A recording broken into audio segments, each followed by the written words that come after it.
e convidar essas pessoas incríveis que eu tenho a honra de ter aqui junto comigo hoje. Isabela Lima, Leandro Malói Diniz, meu grande querido amigo e professor. Sejam muito bem-vindos. É muito bom ter vocês aqui. Me despeço, porque vocês vão ficar sem me ver um pouquinho, vai ficar com os dois. E qualquer coisa que vocês precisarem, eu estou aqui nos bastidores, tá bom? Sejam bem-vindos aí. Olá, pessoal, muito boa noite. Cumprimentar todo mundo, em especial aí o Matheus, que coordena o evento, e a minha filha acadêmica querida, Isabela, que está hoje dividindo essa fala comigo. Isabela é uma pessoa muito querida na minha vida, né? Foi minha aluna de mestrado, doutorado, iniciação científica, e hoje é além de grande amiga, é uma pessoa que me ensina muito, e nós vamos aprender muito com ela hoje, né? Nós já demos juntos essa aula dezenas de vezes. É um dos temas que mais nos interessa e academicamente é o tema que nos uniu, né? O que as pessoas têm dificuldade de mudar. Também queria cumprimentar todos vocês que estão aqui participando do evento. Vi que tem uma grande amiga minha aqui também, a professora Fernanda Lopes, né? Uma das pessoas mais brilhantes da psicologia brasileira. Cumprimentá-la, né? E vamos então falar desse tema que eu acho que vai permear todas as aulas, né, desse evento, porque quando a gente fala de intervenções cognitivas e comportamentais, a gente espera que essas intervenções elas tenham algum impacto. E esse impacto ele vai aparecer no formato de mudanças na cognição, no comportamento e processos emocionais. Essas mudanças elas podem ser recuperação de função, no caso da reabilitação, ela pode ser aumento do desempenho, né? Aumento do desempenho de determinadas funções, seria estimulação, né? Você poderia ter também, naqueles casos em que a função não está totalmente desenvolvida, né? Você vai ter a habilitação, ou seja, nós temos vários processos que têm consequências de reconstruir, habilitar ou estimular, e isso, né, em conjunto, nós damos o nome de intervenções cognitivas e comportamentais. A nossa introdução, né, vai ser sobre o porquê que é tão difícil mudar, às vezes, coisas básicas. E aí, então, né, vamos começar falando um pouquinho sobre esse processo, porque é importante estudar isso. Eu vou começar a falar e aí, em seguida, a Isabela ela vai assumir, né, porque como o Matheus e a Isabela já me conhecem muito bem, eu tenho por hábito acreditar na bifurcação do self e eu estou escalado para 2 eventos no mesmo horário. Eu só fiquei sabendo do segundo evento hoje, então a gente vai começar aqui com a minha fala, a Isabela assume em seguida e eu reverso também lá no outro evento, tá? Então, por que é importante estudar isso? Né? Por que nós escolhemos tão mal? Por que nós continuamos a escolher tão mal, mesmo quando a gente sabe que aquela escolha ela vai nos levar a desfechos negativos? Por que conhecimento não muda comportamento da maneira como a gente espera? E, afinal, por que é difícil mudar? Esses são temas que a gente vai, de alguma maneira, permear em todas as aulas aqui hoje e amanhã. Quando a gente está escolhendo coisas, quando a gente está optando por determinadas alternativas em detrimento de outras, a gente pressupõe a racionalidade, a gente pressupõe que o grande caminho para chegar a conclusões otimizadas e comportamentos eficientes perpassa pelo uso da nossa racionalidade. E nós temos uma crença, né, muito difundida de que a nossa espécie é uma espécie predominantemente racional. Ora, se eu não estou usando a racionalidade para tomar as minhas decisões, de alguma maneira eu estou, de alguma maneira, eu sou culpado pelo desfecho negativo das alternativas que eu estou escolhendo e que não são bem-sucedidas.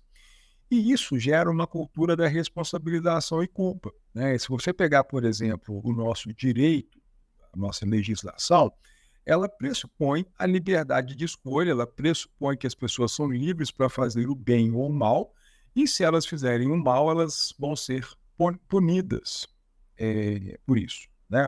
Elas vão ser, de alguma forma, responsabilizadas por isso, como se a gente o tempo todo tivesse o controle das nossas decisões por mecanismos racionais. Eu não tô falando que a gente tem que acabar com esse modelo de direito, né? A gente não tem uma alternativa hoje que seja, pelo menos, amplamente aceita em relação a isso, mas uma coisa é certa. Será que a gente, de fato, tem essa racionalidade toda e se vale do conhecimento, né, para nortear as nossas decisões? E a gente também tem uma dicotomia clássica, né, que é muito vista em filosofia, principalmente do século XVII, XVIII, XIX, e também atualmente, né, muitas pessoas defendem, de que se nós queremos tomar boas decisões, nós temos que apelar para mecanismos racionais e que os estados emocionais, eles necessariamente vão atrapalhar as nossas melhores decisões, ok? É, Isso posto, né, a gente vai começar a discutir agora nessa primeira aula, e a Isabela vai continuar, a ideia de que, nós não somos necessariamente racionais e que as decisões não conscientes, as decisões influenciadas por mecanismos emocionais, por hábitos, por automatismos, por urgências, elas não são necessariamente decisões ruins. Aliás, elas podem ser decisões altamente adaptativas em determinados momentos em que a racionalização ela vai te trazer um custo temporal muito alto, né? Então, raciocinar, usar a razão, demanda um investimento cognitivo muito grande, e isso tem um custo temporal muito alto, e muitas vezes, em determinados momentos, isso vai ser altamente prejudicial para o nosso processo decisório. Mas mais do que isso, né? Muitas vezes os nossos processos emocionais, os nossos hábitos, ou seja, mecanismos não racionais, minimizam o poder que nós temos de usar a razão, o conhecimento para escolher entre alternativas. E é fundamental para quem trabalha com mudança de cognição e comportamento que tenha em mente, né, as interfaces entre diferentes processos que estão sustentando comportamentos, sejam eles bons ou ruins. A ideia de que mecanismos racionais são a base das escolhas humanas, ela é muito antiga, ela foi amplamente defendida na Grécia Antiga, né? Ela é uma ideia que, como eu disse, né, permeia várias escolas na filosofia, na psicologia, e, no entanto, mais recentemente, uma área, né, da ciência que ganhou muita popularidade nas 2 últimas décadas, que é a economia comportamental, tem chamado a atenção para o fato de que o processo decisório racional ele equivaleria à ideia de que existe uma espécie chamada Homo economicus, né? O que seria o Homo economicus? Seria um homem puramente racional, capaz de nortear as suas escolhas de uma tal forma que ele sempre vai avaliar de uma maneira bastante precisa probabilidade, utilidade, né, valor. Então, todas essas coisas estariam à disposição do órgão econômico e ele tomaria sempre as melhores decisões. Como isso não existe, né, o Homo sapiens ele é muito diferente disso, a economia comportamental ela surge como ciência como uma interface entre várias áreas, principalmente a economia e a psicologia, e o objeto da economia comportamental é o estudo de processos psicológicos que determinam como as pessoas escolhem e alocam recursos. Veja, aqui eu tenho uma ideia muito legal de que recursos psicológicos são recursos passíveis de serem alocados, assim como seus recursos financeiros, recursos hídricos, e também são recursos finitos. E, nesse sentido, o bom manejo dos recursos psicológicos ele deve ser alvo, né, de estudos multidisciplinares envolvendo aí da neurociência, a psicologia, passando pela economia. Então, a economia comportamental tem este objeto. E a economia comportamental tem sido um dos principais polos de fornecimento de informações sobre o quanto que explicar os nossos processos decisórios apenas pela via da racionalidade não seria o melhor caminho. Como a gente está falando aqui sobre mudança, um ponto principal que vai ser explorado aí ao longo das aulas é que nós temos um piloto automático muito forte. tá? Nós temos, assim como a sua geladeira, assim como sua televisão, assim como o seu videogame, nós temos um modo default, né? Que seria o default automático, o nosso modo mais previsível de funcionamento. Pega uma pessoa que você conhece em profundidade. Você consegue muito facilmente antecipar as tendências comportamentais dessa pessoa. Você sabe se ela chega cedo, se ela atrasa, se ela vai ficar de mau humor com determinados assuntos ou se ela não vai. Por quê? Porque nós temos um piloto automático que nos torna altamente previsíveis porque nós repetimos interpretações, nós repetimos eh, comportamentos, nós repetimos reações emocionais com uma frequência absurda. É por isso que as pessoas são previsíveis. E é por isso que você faz escolhas como, por exemplo, casamento, né? Você casa com a pessoa porque você adquiriu informações suficientes para conseguir prever o comportamento dela e avaliar se ela é ou não compatível com você. É claro que você não vai fazer isso no caderninho, no checklist, você vai fazer isso de uma maneira mais tácita, mais implícita, mas você consegue saber se o jeito daquela pessoa ele bate com o seu. E essa previsibilidade ela é extremamente importante para a formação de laços entre as pessoas, né? Você forma amizades, forma laços muitas vezes, porque você consegue entender que aquela pessoa ali ela tem um modo de funcionamento compatível com aquilo que você valoriza, gosta, etc. Então todo mundo tem um modo default. E o nosso modo default, ele é preparado para se autoproteger. Ele é preparado para não ser modificado, para que a gente não faça nenhuma ação que o modifique, tá?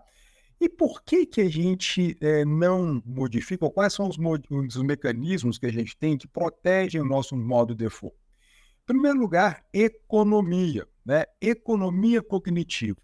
Quando a gente mantém o nosso status quo, você tem muito menos esforço e muito menos necessidade de adaptação.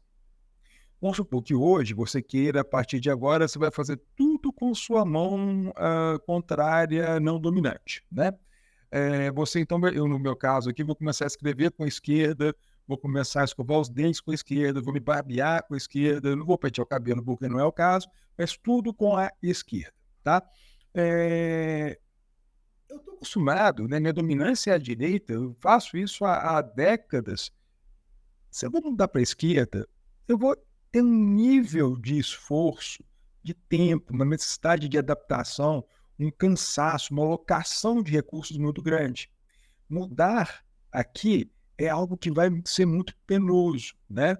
Eu estava conversando com uma amiga, essa amiga ela está fazendo um tratamento para acne, e a médica falou que uma das primeiras coisas que ela deveria fazer é parar de colocar a mão, levar a mão ao rosto, porque a acne espalha, etc, etc. Gente, olha que coisa mais simples.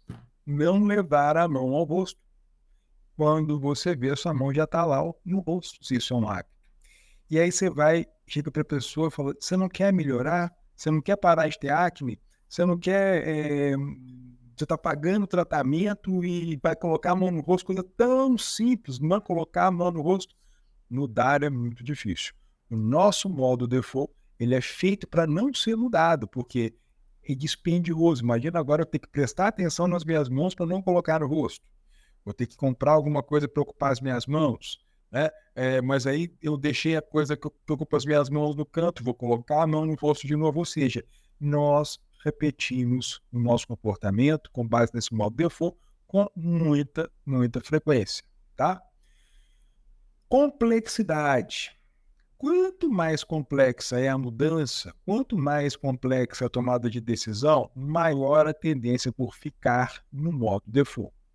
Quando eu não entendo a importância da mudança, quando aquela escolha que é alternativa ela é muito complexa de ser elaborada, ela é muito complexa de ser implementada, eu tendo, até também pensando no motivo anterior, por economia cognitiva, eu tento ficar no que eu conheço, tá? Valor relativo. Quando a valência das escolhas, ela não tem tanto impacto na minha vida, não tem tanta diferença entre as alternativas, eu vou optar por aquilo que eu já sou habitual. Esse gráfico aqui é de um estudo muito legal, publicado na Science em 2003, em que eles compararam doadores de órgãos de países da Europa. E todos esses países aí, a pessoa é livre para poder doar ou para não doar. Só que nos países de azul, o modo default da lei é: você é doador, se você quiser, você muda para não doador. Nos de amarelo é o contrário, você é não doador, se você quiser, você muda para doador. Note a diferença gigantesca entre os países. Em todos eles é livre-arbítrio, você pode escolher do jeito que você quiser. Nos de azul, você pode escolher, mas se você não fizer nada, você é automaticamente doador. O que acontece com as taxas de doadores? Perto de 100. Já nos países de alaranjado, você também é livre. Só que, se você não fizer nada, você é não doador. Se você quiser, você vai mudar para doador. Olha o valor relativo. Ser doador ou ser não doador, nesse momento, nesse exato momento, não importa para mim. Qual que é a consequência disso? Sei lá, assim, vai ter vida depois da morte, vou precisar dos meus órgãos, vou me beneficiar alguém, quem que vai ser a pessoa? Ou seja, é tão assim, o resultado dessa escolha, ele tem um apelo moral tão abstrato que, ok, beleza, um dia eu vou ser e vou deixando para frente e volto para o meu modo default. Então, o valor relativo das consequências não é algo que seja tão impactante, diferencia uma coisa da outra, tá? E, por fim, variáveis de estado. Estado não é estado, tipo assim, um estado maior, militar, não. Estou falando do seu estado, né? Fome, sono, humor e assim por diante, né? Se você, por exemplo, né, está com muita fome, você tende, né, a ter respostas mais conservadoras. O meu estudo não está aqui, como, por exemplo, aquele estudo dos juízes lá de Israel, em que a probabilidade da liberação, da mudança a progressão de regime, de pena dos presos lá em Israel, quanto mais distante a decisão era da refeição do juiz, maior era a probabilidade do juiz não mudar a decisão e não conceder a progressão de pena. Não sei se era progressão de pena, mas enfim, a gente tende a mudar o nosso estado de default de acordo também ou mantê-lo, né, ou fazer modificações de acordo com variáveis de estado, tá?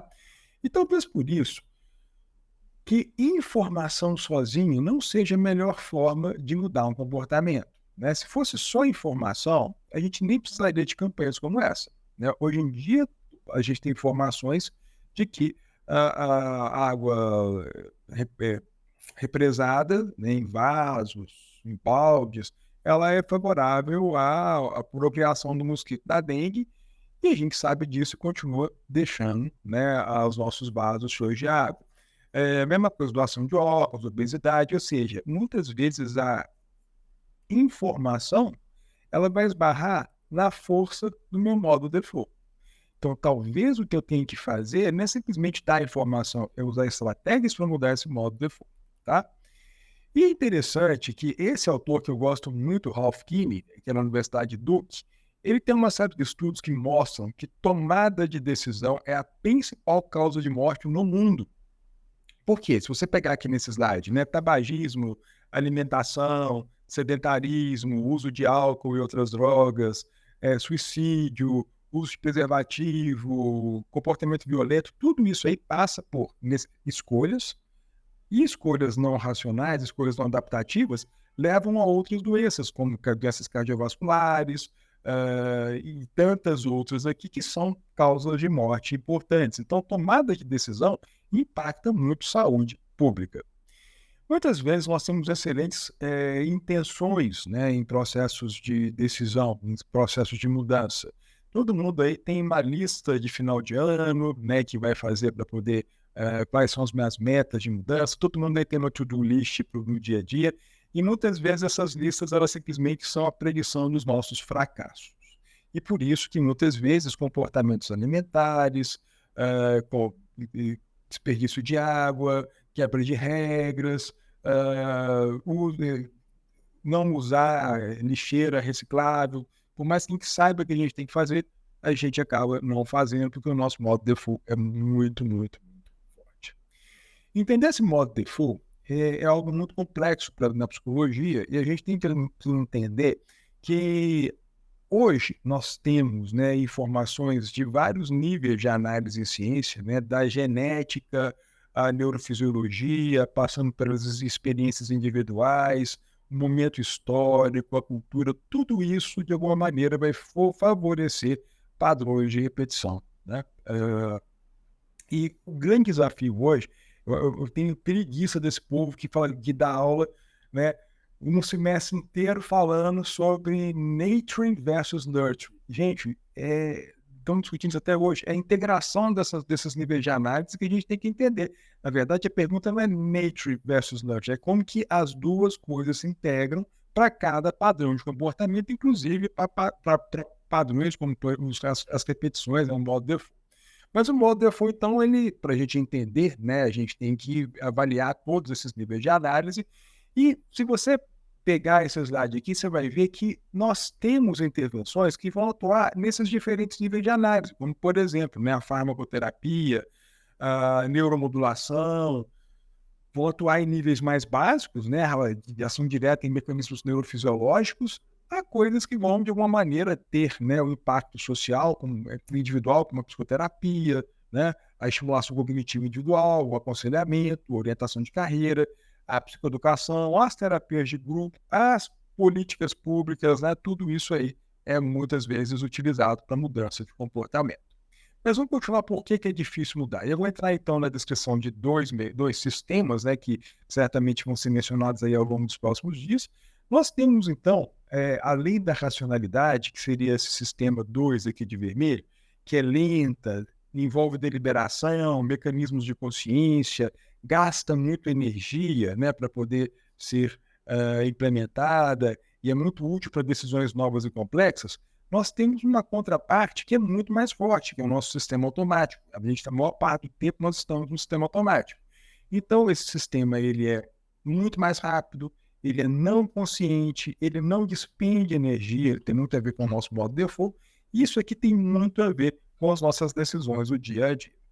Mais recentemente, esses autores aqui, o Bechara, o Brevet e o Javier Noel, eles escreveram um terceiro sistema, que é o sistema de urgência cognitivo-comportamental.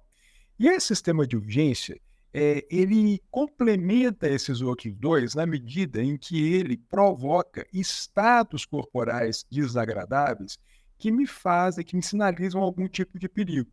Veja, nós precisamos de manter uma homeostase. Se eu parar de beber água de uma hora para outra, não é só o impacto disso, não vai ser só eu ficar com sede. A sede é o resultado final de uma série de mecanismos fisiológicos que usam dessa sensação de sede para eu voltar à homeostase.